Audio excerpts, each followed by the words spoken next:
Video ini tentang DKB Steady Multi, lebih tepatnya Multimate. Fitur gimbal ini super lengkap karena sesuai namanya multi. Gimbal ini bisa digunakan untuk mirrorless, pocket camera, handphone, dan juga action camera. Kita juga bisa kombinasi dua device berbeda selama masih dalam batas payloadnya. Mantep banget nggak tuh? Selain itu, gimbal Multimate juga memiliki AI Vision Sensor untuk AI tracking yang saat video ini dibuat sepertinya ini gimbal satu-satunya yang memiliki fitur ini di kelasnya ya. Dan gak berhenti di situ, gimbal ini juga memiliki beberapa kelebihan dibandingkan gimbal yang memang khusus untuk handphone aja atau khusus untuk kamera aja. Tapi tentu saja ada kekurangannya ya. Jadi pada video ini kita akan bahas apakah gimbal ini worth to buy atau enggak. Dan kita juga akan ajarkan tutorial penggunaannya serta troubleshooting untuk beberapa kendala yang mungkin terjadi. Selamat datang di channel Gadoga. Dan seperti biasa di channel ini teman-teman akan menemukan beberapa hal yang tidak atau belum dibahas oleh reviewer lainnya dan juga tips dan triks yang nggak dibahas di buku manualnya sekalipun. Fungsi gimbal stabilizer adalah untuk menstabilkan perekaman video. Ini berikut perbandingan antara pakai gimbal dengan nggak pakai gimbal menggunakan kamera Lumix G7. Bisa kita lihat yang nggak pakai gimbal itu sangat shaky atau nggak stabil, ini nggak dibuat-buat ya. Tapi karena lensa yang saya pakai ini adalah lensa manual tanpa fitur optical stabilization dengan focal length 50 mm di sensor micro four third.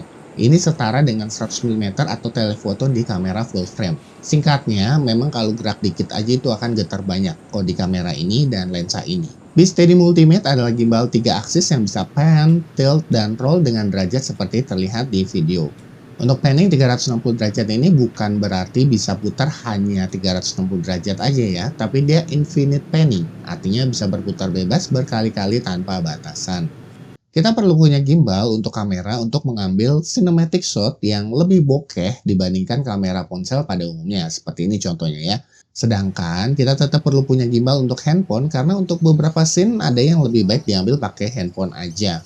Dan tentu saja karena faktor kepraktisan untuk edit dan upload langsung di ponsel dan juga lebih ringan kan. Nah, untuk kelebihan gimbal Multimate adalah kita nggak perlu pakai dua gimbal berbeda untuk kamera dan untuk ponsel. Cukup bawa satu untuk semua. Untuk alasan kenapa tetap perlu pakai gimbal kalau seandainya kamera atau handphone udah punya fitur stabilization adalah karena kalau fitur stabilization diaktifkan biasanya itu akan membuat sudut penglihatan menjadi menyempit atau akan crop hasil videonya. Sebelum lanjut, mari kita unboxing sebentar aja. Ini spek ya, kalau mau dibaca silahkan di pause aja videonya. Di dalam paket penjualan kita akan dapat aksesoris yang banyak dan juga lengkap. Contohnya ini kabel penghubung gimbal ke beberapa tipe kamera atau handphone. Untuk list kabel bisa dibaca di video. Kertas tunjuk bahasa Indonesia, kartu garansi resmi, mini tripod yang kokoh, kamera quick release tipe Arca Swiss, adapter untuk action kamera plus cadangan baut 1/4 inch, phone holder dari bahan aluminium, bracket L, Steady Multimate AI Vision Sensor. Karena ini gimbal untuk kamera, jadi saya pikir ukurannya akan gede, tapi ternyata setelah lihat dan pegang ukurannya termasuk kompak sih. Untuk bagian bawahnya ini sama persis dengan gimbal khusus handphone yaitu Steady Pro Ultimate yang sudah pernah kita review. Bedanya yang Multimate menggunakan motor yang lebih kuat untuk menunjang beban yang lebih berat. Gagangnya sekilas terlihat seperti dari plastik tapi ternyata dilapisi semacam bahan karet yang nyaman digenggam. Untuk build quality oke, nggak ada masalah. Dan saya suka dengan aksen warna rose goldnya dan juga tombol yang banyak. Serta layar 0,91 inch OLED untuk menunjukkan status baterai serta mode dan fungsi gimbal. Saat unboxing saya cukup overwhelmed karena bingung ini bracket untuk apa coba. Tapi setelah dicoba pasang ternyata cukup mudah kok. Berikut cara pasangnya. Pertama buka dulu 3 pengunci motor seperti yang terlihat di video. Untuk quick release kalau nggak bisa digeser seperti ini tinggal diputar aja ke kanan, seharusnya dia bisa digeser-geser ya. Kita pasang quick release di kamera, posisi disesuaikan dengan titik berat kamera. Ambil bracket L, pastikan kunci di posisi open. Kita pasang quick release ke bracket L untuk atur lebar bracket sesuai lebar kamera. Saya akan kasih jarak sedikit untuk pasang konektor remote yang sebentar dibahas. Caranya kita buka dua baut di bawah yang ini. Bagus ya, quick release di gimbal ini ada tombol pengamannya. Jadi walaupun pengunci sudah dikendorkan, quick release itu nggak bisa dilepas kalau tombol pengamannya itu nggak ditekan. Untuk atur lebar bracket L, kita ambil thumb screw. Ini ditempel pakai magnet di sini. Kendorin dua baut di bawah dengan putar ke kiri. Atur lebar yang diinginkan, lalu untuk mengencangkan putar ke arah kanan. Pasang bracket L ke gimbal, lalu kencangkan. Perhatikan posisi penguncinya. Pasang quick release yang sudah dihubungkan ke kamera. Seimbangkan kamera agar kinerja motor gimbal ringan. Pastikan posisi pengunci roll motor terbuka, lalu geser-geser untuk seimbangkan kiri dan kanan. Kalau sudah seimbang, kita kunci. Kita atur keseimbangan tilt posisi yang horizontal. Ini bisa terlihat kamera terlalu berat ke belakang. Buka pengunci quick release lalu seimbangkan. Kalau sudah mentok tapi belum seimbang, ya mesti rubah posisi baut quick release-nya yang di bawah ya. Lalu kita atur posisi tilt vertikal. Posisikan kamera menghadap atas. Bisa terlihat kamera terlalu berat ke arah kanan. Kendorkan pengunci yang orange ini. Dan di sini saya heran sih kenapa harus putarannya terbalik ya. Untuk kendorkan kita perlu putar ke kanan, berkebalikan dari arah baut pada umumnya. Jadi perhatikan saja keterangan arah kuncinya ya. Setelah itu kita geser-geser sampai seimbang posisi tilt vertikalnya. Setelah itu kencangkan dengan putar ke arah kiri. Jangan terlalu keras mengencangkannya, secukupnya aja. Sedangkan untuk posisi motor pen, kalau di buku manual itu cara aturnya di posisi 45 derajat seperti di video. Tapi saya rasa cara ini kurang tepat ya, khususnya kalau mau ambil video inception. Yang lebih benar adalah kita pegang dalam posisi horizontal, lalu putar motor roll sampai gagang motor pen itu di posisi horizontal dan kamera berubah ke posisi portrait, atau sebaliknya kalau tadi posisi portrait berubah jadi landscape. Di posisi ini kita bisa melihat lebih jelas beratnya kemana. Setelah itu tinggal diatur ke posisi paling seimbang. Anyway, kalau seandainya tidak ada rencana ambil video inception, maka sebenarnya bagian motor pen nggak terlalu krusial untuk diatur keseimbangannya. Setelah semua seimbang, tinggal pencet tombol power di sebelah kanan selama beberapa detik dan gimbal siap untuk digunakan. Kalau seandainya kita butuh seimbangkan gimbal, kita bisa pencet 2 kali tombol power untuk masuk ke mode sleep. Jadi nggak perlu tekan dan tahan tombol untuk matikan gimbal. Ini berguna misalnya kita buka layar kamera dan kita perlu untuk seimbangkan sebentar. Setelah selesai, pencet tombol power sekali untuk kembali menyalakan. Untuk pasang ke mode portrait, kita lepas bracket L, lalu kita pasang kamera di posisi vertikal. Lalu kita seimbangkan lagi. Di posisi portrait yang krusial untuk diatur adalah posisi tilt yang vertikal. Seandainya mentok seperti ini, kita geser bracket L-nya. Ingat, kita perlu atur keseimbangan saat layar kamera dibuka atau ditutup karena akan merubah titik tengah keseimbangan. Setelah itu kita atur keseimbangan lainnya seperti sebelumnya.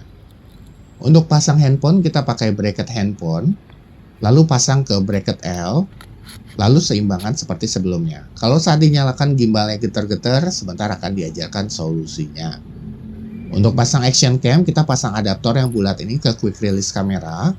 Ini sebagai tambahan pemberat. Pasang bagian ini, lalu tinggal pasang action camera dan seimbangkan. Untuk mode portrait action cam, kalau seandainya mentok karena kepanjangan seperti ini, kita bisa hanya pakai yang adaptor yang bulat aja. Kalau posisi hadap depan action cam-nya kurang pas, tinggal lepas quick release lalu atur melalui baut di bawah quick release ya. Setelah itu kita bisa seimbangkan lagi.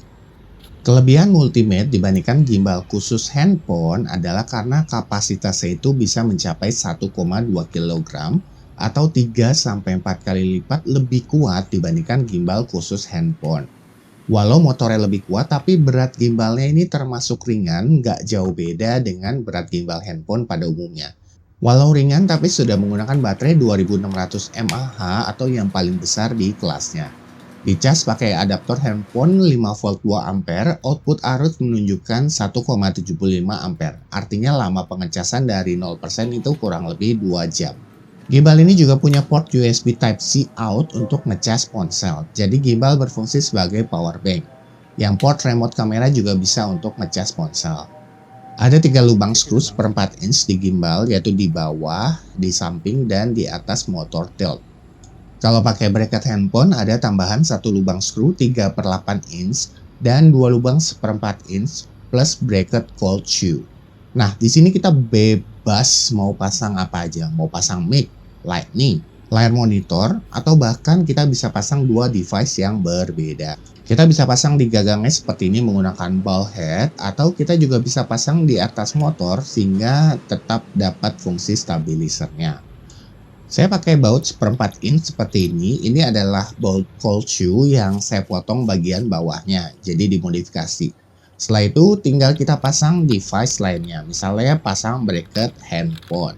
Ini contohnya kita pasang kamera mirrorless plus sebuah handphone. Kita bisa atur ponsel hadap depan, belakang, atau samping ya sebebasnya kamu aja lah. Ini berguna misalnya kita mau rekam arah depan tapi sekaligus rekam muka kita misalnya. Atau kalau hadap samping kita bisa rekam misalnya saat drag race atau kegunaan lainnya ya bebas aja sih. Bisa juga kita pasang action cam di sini untuk merekam dua arah. Atau pasang dua handphone juga bisa-bisa aja. Intinya sih selama total berat kamera dan handphone beserta bracket handphone itu nggak lebih dari 1,2 kg, maka seharusnya bisa dipasang di gimbal multimat. Sedangkan kelebihan multimat dibandingkan gimbal kamera pada umumnya adalah kita bisa atur kekuatan torsi motor. Ini berguna kalau kita pasang handphone atau action cam yang jauh lebih ringan dari kamera. Jadi kalau saat dipasang HP atau action cam gimbal getar-getar seperti ini, tekan dan tahan tombol M selama 3 detik untuk masuk ke menu pengaturan gimbal. Di bagian torsi motor kita geser joystick ke bagian auto, lalu klik tombol M atau mode. Lalu gimbal akan secara otomatis mengatur kekuatan gimbal. Bisa dilihat ini sekarang kekuatan tiltnya motornya itu dikurangi. Dan ini adalah kelebihan dibandingkan gimbal yang khusus untuk kamera, karena gimbal yang khusus kamera itu kalau terlalu ringan bebannya, motornya akan getar-getar karena dianggap kameranya itu belum dipasang. Kita bisa pakai handphone sebagai remote control multimat melalui koneksi Bluetooth. Caranya install aplikasi BeSteadyQ di ponsel. Saat aplikasi dibuka pertama kali akan ada request pairing ke handphone. Ikuti saja prosesnya. Kalau sudah pairing, pilih yang remote control. Bisa style joystick untuk atur semua gerakan pan, tilt, dan roll. Kita bisa juga masuk ke pengaturan gimbal seperti terlihat di video.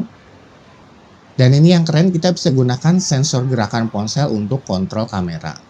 Atur ponsel di posisi yang nyaman lalu klik Enable Force Mobile. Gimbal akan mengikuti gerakan dari ponsel. Karena sudah menggunakan Bluetooth Low Energy versi 5, jadi jangkauannya ini jauh ya. Ini saya tes jarak 10 meter lebih masih bisa kontrol dengan baik. Kalau gunakan motion sensor, perhatikan arah kita berdiri dan juga arah layar ponsel ya. Pastikan itu searah.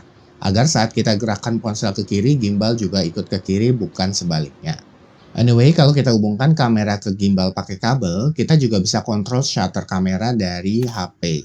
Untuk menghubungkan kamera ke kontrol gimbal, kita pakai kabel konektor yang sesuai dengan kamera. Sebagai contoh, Lumix G7 ini pakai TRRS yang 2,5 mm.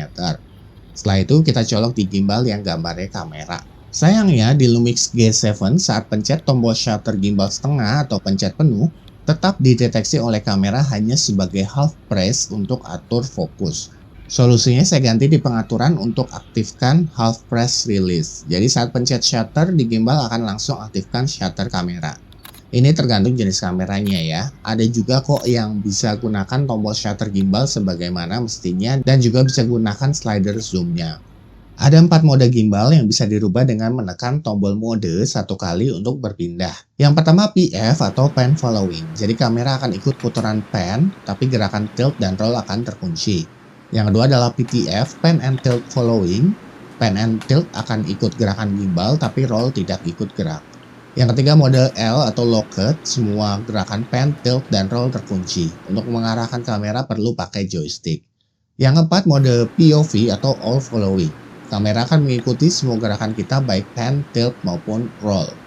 Kalau mau gimbal berespon lebih cepat dengan gerakan kita, bisa tekan dan tahan tombol trigger di belakang. Ini akan mengaktifkan sports mode dan di layar akan ada tulisan S. Jika dalam sports mode, gimbal akan mengikuti gerakan kita lebih cepat. Cocok digunakan saat mengambil video olahraga dengan pergerakan yang cepat. Anyway, kita bisa atur sudut tilt secara manual tanpa joystick. Tinggal tahan selama 2 detik di posisi yang diinginkan, maka akan tetap seperti itu. Untuk joystick ya, kalau kita geser sedikit, gerakan lebih lambat, geser banyak, gerakan lebih cepat. Kelebihan selanjutnya dari gimbal ini adalah bisa kontrol gerakan roll. Pencet 2 kali tombol roda kontrol di sebelah kiri sampai di layar berubah dari fokus menjadi roll. Kita bisa roll kurang lebih 45 derajat. Kelebihan selanjutnya adalah quick rotate dengan menekan 3 kali tombol trigger. Ini berguna untuk berpindah dari tampilan depan ke belakang atau sebaliknya. By the way, kalau lupa fungsi tombol-tombol itu apa aja, ada di buku manualnya kok. Jangan takut bingung. Lanjut ke kelebihan selanjutnya yaitu AI Vision Sensor. Ini tampilan modelnya yang seperti kamera itu adalah sensor, bukan untuk ambil foto atau rekam video. Ada tombol on off di samping dan saat modul ini bekerja akan terasa menghangat dan itu normal ya. Untuk menempelkan pakai magnet jadinya praktis. Untuk mengaktifkan sensor AI, pastikan switch di posisi on lalu buat gestur OK. Kalau aktif lampu LED akan berwarna hijau. Gimbal akan mengikuti gerakan kita. Untuk pause AI tracking tekan tombol M di gimbal 2 kali, kalau standby lampu hijau kedip-kedip. Untuk aktifkan lagi tekan tombol M 2 kali lagi. Untuk mematikan buat gestur high five. Kalau off lampu LED berwarna merah. AI akan tracking objek berbentuk manusia dan tidak masalah jika muka tertutup, jika hadap samping atau jika hadap belakang. Ada beberapa skenario penggunaan yang sangat terbantu dengan adanya AI tracking, misalnya saat bikin video masak atau saat ambil video presentasi di mana kita perlu bergerak kiri dan kanan atau bisa juga saat jualan atau haul baju misalnya. Dan perlu diingat, AI tracking ini nggak perlu buka aplikasi apa-apa ya, alias hardware bawaan gimbal. Skenario lain kegunaan AI tracking misalnya saat solo vlogging. AI sensor akan memastikan kita berada di frame, dan kita bisa lebih fokus untuk lihat ke jalan, jadi berguna juga untuk keamanan. Untuk jarak AI trackingnya ini lumayan jauh seperti terlihat di video. Ini sepertinya 10 meter lebih ya. Tangga pertama dan kedua masih bisa tracking, tapi di tangga ketiga udah lost tracking. Saya nggak hitungin jarak pasti ini berapa sih. Untuk kecepatan follow-nya, kalau kita jalan cepat masih bisa mengikuti dengan baik, tapi nggak bisa kalau kita berlari. Kita bisa atur posisi AI tracking-nya. Misalnya sekarang posisi di tengah, kita bikin 2 huruf L, indikator lampu akan kedip cepat. Setelah itu kita pindah ke posisi yang diinginkan. Dalam hal ini saya pindah ke posisi kiri biar lebih luas menunjukkan background-nya. Bisa dilihat sekarang AI tracking mengikuti dengan posisi saya dominan di kiri. Kalau ketutupan objek lain, misalnya ketutupan tiang, sensor AI akan kembali follow ketika objeknya terdeteksi kembali. Namun kalau benar-benar lost, ya kita perlu aktifkan kembali sensor AI dengan membuat gestur OK. Sensor AI masih bisa berfungsi walaupun kondisi cahaya remang-remang seperti terlihat di video. Overall, saya puas dengan performa sensor AI-nya. Modul AI-nya ini juga berfungsi sebagai fill light. Untuk nyalakan lampu bisa dengan tekan dan tahan tombol roda kontrol di samping. Yang pertama adalah mode CCT. Di layar ada tulisan CCT on. Yang atas adalah tingkat kecerahan. Klik sekali tombol samping akan berpindah ke pengaturan temperatur lampu. Apakah lebih warm atau lebih cold. Kalau kita pencet tombol roda 3 kali akan pindah ke mode RGB. Yang atas adalah pilihan warnanya dan yang bawah adalah tingkat kecerahan. Klik sekali tombol roda untuk berpindah. Ini ruangan gelap tanpa lampu dan ini kalau kita nyalakan CCT. Ini di tingkat maksimal dan kita coba lihat pilihan warna temperaturnya seperti ini. Sedangkan untuk RGB seperti ini. Ini kalau seandainya pengen bikin film horor bisa pakai warna yang hijau. Ini full spectrum ya, Magico Hiberneo. Dan bisa terlihat ini kalau nggak ada lampu lain dan hanya dari lampu AI Vision ini terlihat terlalu harsh atau kurang soft kayak gitu. Ini merah, coba kita nyalakan lampu ya. Bisa terlihat ini jadi terlihat bagus kalau seandainya ada sumber lampu lain. Dan memang sesuai namanya sih, fill light untuk mengisi dan bukan main light. Ini kalau misalnya kita balikin ke CCT, kita atur temperaturnya agak sedikit soft. Dan ini kalau kita matikan. Bisa terlihat kan lebih gelap dan ini banyak shadow kurang bagus. Tapi kalau kita nyalakan CCT-nya, jadi lebih baik. Jadi memang sesuai fungsinya fill light. Lanjut ke kelebihan selanjutnya adalah dia ada tombol point A and point B. Atur gimbal ke posisi yang diinginkan, tekan dan tahan tombol A sampai bunyi ting untuk simpan posisi. Pindahkan ke posisi lain lalu tekan dan tahan tombol B untuk simpan posisi. Kalau kita tekan sekali tombol A, dia akan kembali ke posisi A. Demikian juga sebaliknya kalau kita tekan tombol B akan kembali ke posisi B. Saat di posisi B, kalau kita tekan tombol A 2 kali, gimbal akan bergerak secara perlahan ke posisi A. Demikian juga sebaliknya. Fitur ini berguna misalnya untuk bikin video motion time-lapse. Dengan menekan tombol mode 3 kali, kita bisa dengan mudah masuk ke mode Inception. Di layar akan terlihat tulisan ICP. Gimbal akan berputar untuk membuat video Inception, dan karena gimbal ini infinite panning, jadi akan terus berputar tanpa batas sampai kita berhentikan. Contoh hasil video Inception bisa dilihat di video. Sekarang kita akan bahas sebentar aplikasi BeSteadyQ. Jujur, saya pakai gimbal merek apapun, sangat jarang pakai aplikasi bawaan gimbal untuk ambil video. Saya lebih suka pakai aplikasi kamera bawaan handphone aja karena ya lebih maksimal hasilnya. Tapi saya akan pakai aplikasi ini seandainya butuh menggunakan slider zoom-nya. Atau kalau menggunakan roda fokus untuk autofocus butuh aplikasi ini. Anyway, kalau di layar tulisannya roll bukan fokus, pencet tombol di roda 2 kali ya. Sebagai info, kalau kita sudah pairing handphone dan gimbal, ketika kita melakukan perekaman pakai ponsel, kita bisa gunakan tombol trigger untuk ambil foto atau video tanpa perlu buka aplikasi BeSteadyQ, alias kita bisa pakai kamera bawaan handphone. Kalau kita butuh untuk gunakan fitur object tracker, maka kita perlu gunakan aplikasi BeSteadyQ. Object tracker bisa berfungsi dengan baik kalau backgroundnya nggak terlalu rame. Ini contoh video yang diambil menggunakan fitur object tracker. Sedangkan untuk fitur-fitur lainnya jujur saya jarang banget pakai ya, karena saya nggak memerlukannya. Tapi untuk sekedar info, di aplikasi ada fitur moment, ini ada beberapa yang baru. Pada dasarnya ini adalah filter overlay, jadi kita ambil video lalu nanti di atas video akan ditimpa filter sesuai momen yang dipilih. Saya nggak bahas di sini karena nanti terlalu panjang videonya dan sudah dibahas juga di video review BeSteady Pro 2024. Kalau mau tahu lebih lanjut soal fitur momen bisa tonton video itu. Anyway, kalau pakai aplikasi BeSteadyQ di iPhone, ini bisa rekam sampai 4K 60 fps. Tapi kalau di Android mentok di 30 fps untuk semua resolusi. Untuk melakukan pengaturan gimbal lebih detail bisa melalui menu Live View, bisa juga melalui menu Remote Control, lalu pilih Joystick atau Motion Control, lalu pilih Settings. Di sini kita bisa atur AB Motion Duration dari 1 sampai 60 menit. Lalu pengaturan kecepatan joystick dan lain-lain seperti terlihat di video.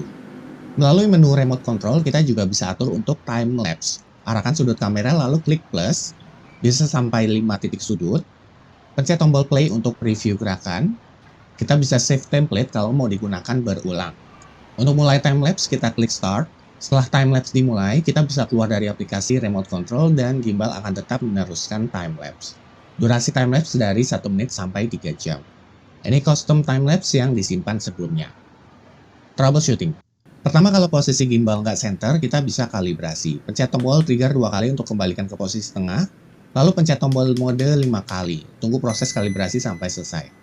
Kedua, kalau gimbal menyala tapi nggak ada respon, bisa terjadi setelah kelebihan beban dan sistem pengaman gimbal membuat auto shut off. Solusinya pencet dan tahan tombol mode. Lalu kita atur torsi gimbal ke maksimal semua, tekan dan tahan tombol mode, matikan lalu nyalakan kembali. Ketiga, kalau gimbal getar-getar, itu karena pengaturan torsi tidak sesuai. Tadi sudah dibahas di video untuk solusinya.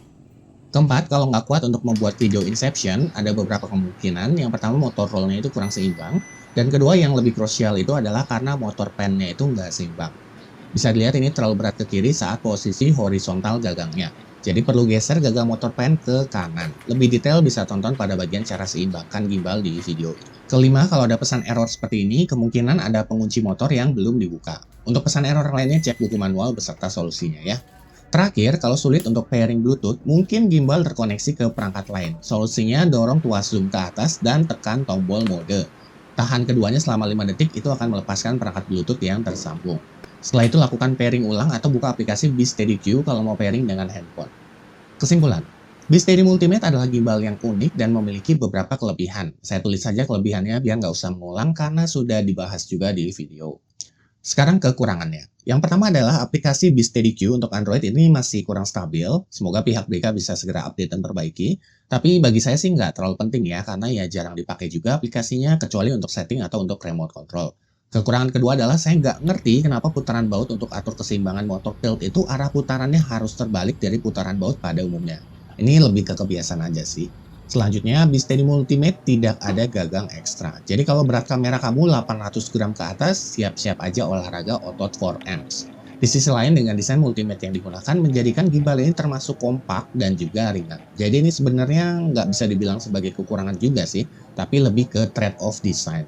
Jadi, apakah Steady Multimate layak untuk dibeli? Kalau kamu sultan, nggak perlu pikir panjang lah, beli aja. Karena ini gimbal unik dan memiliki beberapa kelebihan dibanding gimbal lain di kelasnya. Tapi kalau dananya terbatas, teman-teman harus tentukan prioritas ya. Misalnya kalau cuma butuh gimbal untuk handphone aja, maka teman-teman bisa beli Steady Pro 2024 yang harganya jauh lebih terjangkau dan itu juga udah cukup sebenarnya. Lalu perhatikan berat kamera plus lensanya. Dari pengalaman saya rata-rata berat kamera seperti terlihat di video. Berat yang umum ya, beberapa seri bisa lebih berat atau lebih ringan. Untuk bahan pembuat lensa ini juga sangat berpengaruh terhadap beratnya. Kalau bahan dari plastik beratnya antara 100-400 gram untuk ukuran di bawah 50 mm. Sedangkan kalau dari full metal itu bisa 400 gram lebih. Jadi pastikan saja berat kamera plus lensa itu totalnya di bawah 1,2 kg, yaitu batas maksimal kemampuan Multimate. Dan kalau pakai lensa di atas 70 mm, saya sarankan dari berat total lensa plus kamera ditambah lagi sekitar 20% dan pastikan nilainya itu masih di bawah 1,2 kg. Hal ini dikarenakan motor bekerja ekstra untuk menstabilkan lensa tele. Anyway, ini saya coba pasang handycam Sony FDR AXP55 dan masih bisa, cuman gerakannya nggak banyak karena mentok di baterai. Lalu untuk coba batas kapasitas maksimum gimbal ini, saya pasang camcorder Panasonic HC-X1500 yang berat totalnya itu pas 1,2 kg dengan baterainya.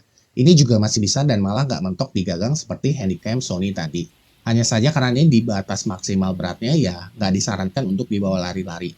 Kalau untuk perekaman smooth, jalan santai masih bisa. Cuma ya balik lagi nggak terlalu disaranin ya, karena gimbal ini nggak didesain untuk sebagai gimbal camcorder. Jadi apakah Steady Multimate recommended? Saya cukup rekomendasikan bagi yang butuh fitur-fitur serta kelebihan-kelebihan yang sudah dibahas di video ini. Kalau dilihat dari harga berbanding kualitas, saya rasa sih cukup sebanding ya. Kita kan nggak beli gimbal tiap tahun, jadi kalau ada dananya, beli sekalian saja yang sudah komplit fiturnya. Jangan tanya saya mending beli gimbal ini atau yang lain, karena ya saya nggak koleksi gimbal. Jadi ketahui dulu kebutuhan kamu apa, lalu tinggal cari gimbal yang bisa memenuhi kebutuhan kamu. Intinya tentukan prioritas kamu apa baru ambil keputusan, karena prioritas saya kan bisa berbeda dengan kebutuhan teman-teman yang lain. Untuk update harga dan link pembelian, cek deskripsi video. Terima kasih sudah berkunjung ke channel Gadoga, semoga video ini bisa berguna untuk seseorang dan sampai jumpa di video berikutnya.